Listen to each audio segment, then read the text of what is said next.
Hey, it's Dr. Marshawn Glover back again. So I have a question for you. So I want to know what it was like for your last failure. What was your last failure and how did you bounce back? Did you actually bounce back? If you haven't experienced the kind of failure that leaves you in the crippling fetal position, crying with tears running down your eyes, then I guess lucky you, but you won't be able to escape that for very long. You live long enough, eventually you're gonna fail. And the problem with a lot of people is that, number one, they haven't experienced failure, they haven't experienced enough failure, and two, they're so afraid of failing that they don't take any of the actions necessary to try. And because of that, they haven't even learned the skills to adapt from failure. So that's what I want to cover today. I want to talk about 4 essential steps to help you bounce back from failure. Before we start talking about failure, we need to talk about a few myths. So I call them the 4 failure myths. The first one is that wrong equals bad. So this is the one where you probably actually learned about it when you were a kid, right? Because everything happens when you were a kid. Whether your parents were intending to teach you that wrong is bad, or they were very well-meaning but indirectly communicated to you the idea that wrong is bad. Mistakes are bad and should be avoided. And whether they said it or not, it came across as if you make a mistake, then you're a bad person, or you have done something bad. And the solution for that is to just don't do it again. So that means don't do anything wrong and you won't be bad. So here's the problem with that. So today we've learned to equate mistakes and failure with being bad. So if you are to remain successful, whatever that is, then you are not allowed to make mistakes. Otherwise, you'll be considered to be bad. This is really bad teaching. I know I keep saying bad a lot, emphasizing this, how awful this is, because it's not very helpful. It doesn't put you in a position where you can take enough risk and perform enough action without the fear of being considered bad. So wrong equals bad is a myth, and it needs to be shot down, and it should never return to anybody's psyche if you want to be successful. The second myth is that you should avoid failure at all costs. So we've been taught to view failure that it is something that needs to be avoided. It means that you're deficient in some way at all costs. It means that you are a loser if you fail. And so nobody wants to be a loser. So ideally what you would do is you would avoid it. You would avoid situations that you could possibly fail. This is what people call FOF, or FOF, fear of failure. So they don't put forth any effort. Now, from the people that I know who report this fear of failure, they don't really seem to be happy with not trying. They seem to get really stuck in a box and not being able to really advance forward. So avoiding failure as your best solution is the worst possible advice that you will ever hear when it comes to failure. Myth number 3, failing is not good for you.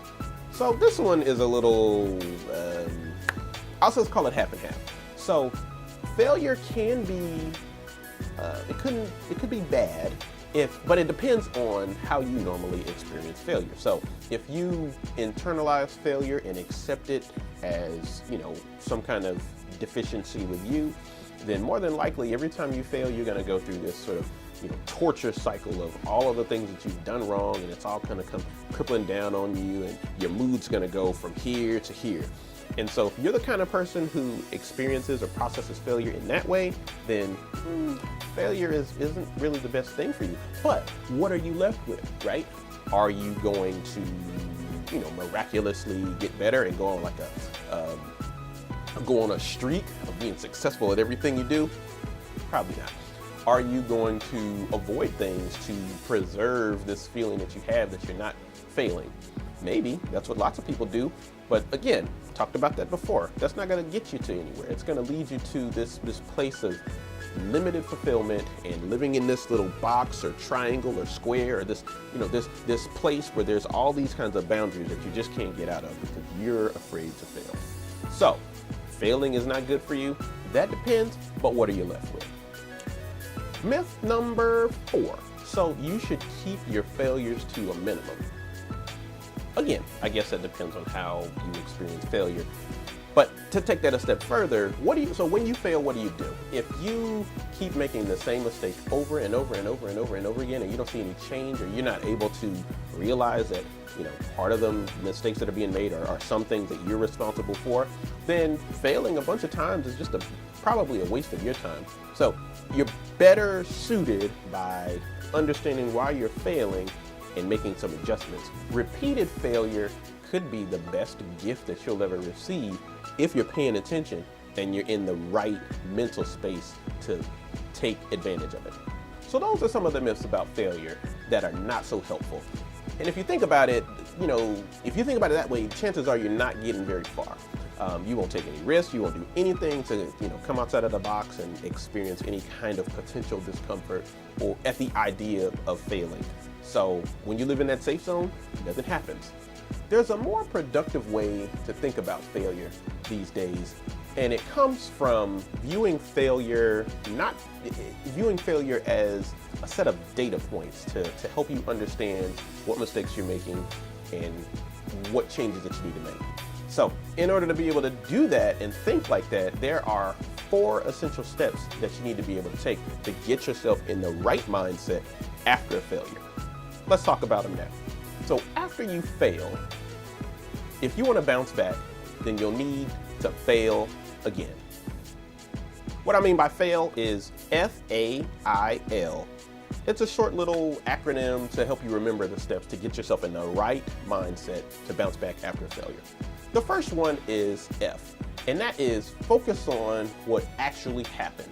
What are the details? When you fail, the first step in the process is to admit what happened. In most cases, you believe that you failed when you don't meet a goal that you set for yourself. So simply state what did or did not happen. For example, a revenue stream in my business just dried up, or the song I wrote just isn't getting much attention. That's the first step, F. Now comes A. A is accept responsibility for the failure. This means, where appropriate, that you need to take responsibility for the actions that you did or did not take that led to the outcome. Now, a lot of people get this step wrong, and they use it as an opportunity to beat up on themselves. It's like, well, if I only did this, if I only did that, then this would happen. That's taking, accepting responsibility a step too far, because it's going to lead to blame of yourself and possibly blame of other people. So when you accept responsibility for yourself, you want to say things like, this happened because I did not pay enough attention to what my client wanted, and I essentially ignored them. Okay, so I did this, and this was the result of my action. You need to be able to do that without blaming yourself so that you can bounce back. Inherent in that statement is possibly a solution. Like, think about it. You lost the revenue stream because you ignored the client. Well, maybe next time you won't ignore the client. Give the client what they want, etc., etc., etc. But if you attach all these labels and blame to it, then you might miss out on the solution altogether. But anyway, I stands for implications for the future. What does it really mean that you didn't meet your goal right now? Was this your once-in-a-lifetime shot? Most of the time, people overestimate this idea, and everything is so win-lose. There's only 2 options in any given transaction, and that's far too rigid to be able to operate within. You have to be almost 100% to be able to blow past those odds. So what is the exact implication? Like, what does this failure mean? What does not meeting your goal at this time actually mean? If you are having a hard time answering that question, probably the best thing to do is call a friend and see if they can help you answer this question. Objective eyes and ears are usually very helpful at this step. So, in order to help you get out of your feelings after this failure, then get somebody in with some fresh eyes and ears to be able to help you understand that, okay, maybe this was just a moment in time that you were not able to get what you wanted to.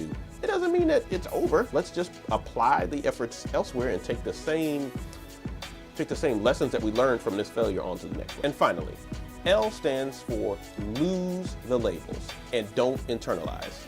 So labeling is when you attribute failures to your own personal characteristics. So you might find yourself saying things like, well, I lost the contract, or I made a bogus song, therefore that means I'm a failure. So outcome attached to a label, well, not a label, a description of your personal characteristics makes it a label.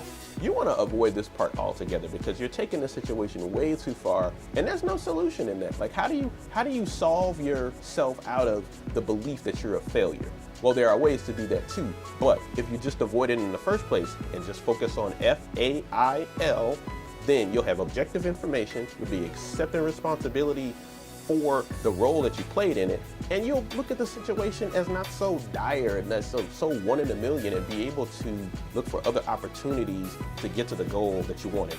And finally, again, you gotta lose those labels, or else they're gonna eat you inside and make you feel so bad about yourself that you won't be motivated to keep moving. So those are the 4 steps in a nutshell. If you use those 4 steps after failing, fail again, then it'll put you in the right mindset to be able to bounce back from a failure.